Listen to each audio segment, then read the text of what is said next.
Bom dia, meus alunos. Tudo bem? Entramos agora para um assunto chamado cérebro do sistema nervoso central. Bom, na minha mão a gente tem um modelo do encéfalo.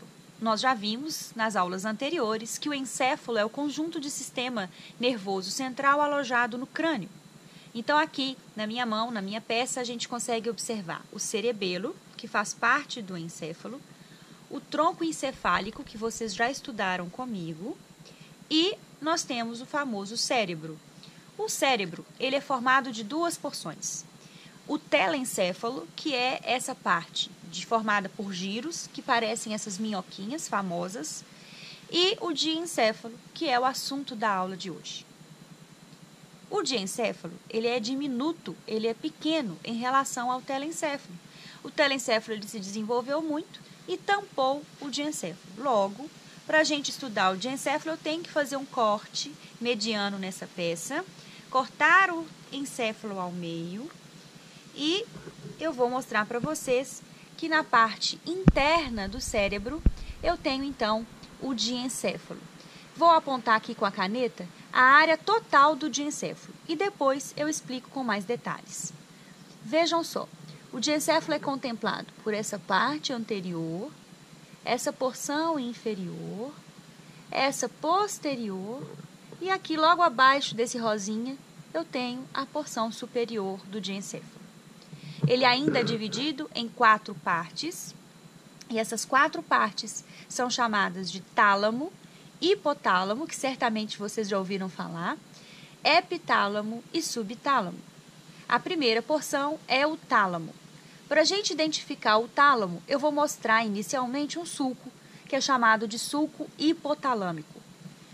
Este é o sulco hipotalâmico. Essa região mais escurecida, essa depressão, é o sulco hipotalâmico.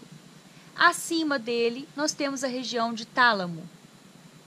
Abaixo dele, nós temos a região de hipotálamo.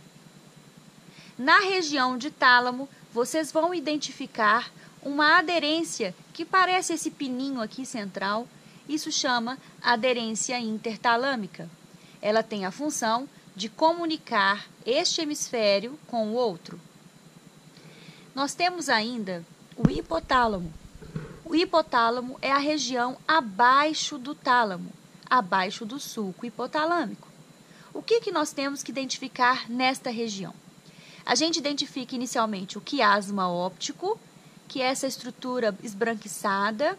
O quiasma óptico é o ponto de cruzamento dos nervos ópticos. Quando eu fecho os dois hemisférios, vamos lá, eu consigo visualizar aqui, na totalidade, o nervo óptico, que é o segundo par de nervo craniano. Vocês enxergam aqui um X? Esse X é o nervo óptico que tem cruzamento de fibras. Então, no ponto central, o meio do X é o quiasma óptico. E agora, no corte sagital, eu mostro para vocês aqui o quiasma óptico, que é o local que eu posso pedir na prova. Posterior ao quiasma óptico, eu tenho o corpo mamilar, que é essa bolinha que parece uma mama.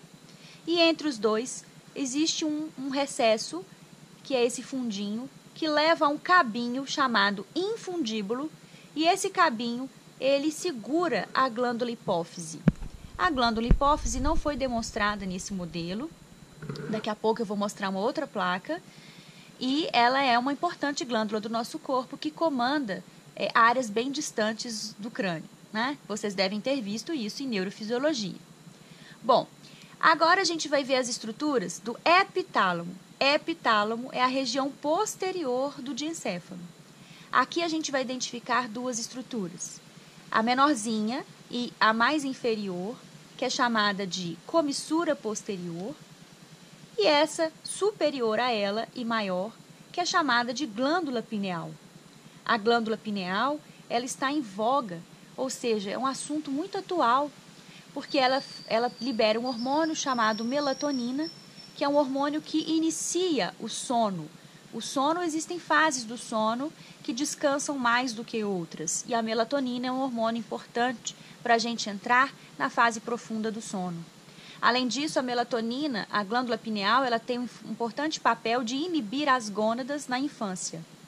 Bom, do lado contrário, oposto à comissura posterior, existe aqui um pontinho branquinho, olha, que é chamado de comissura anterior.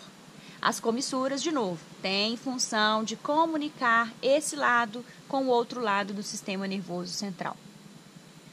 Bom, e o subtálamo é uma região de transição.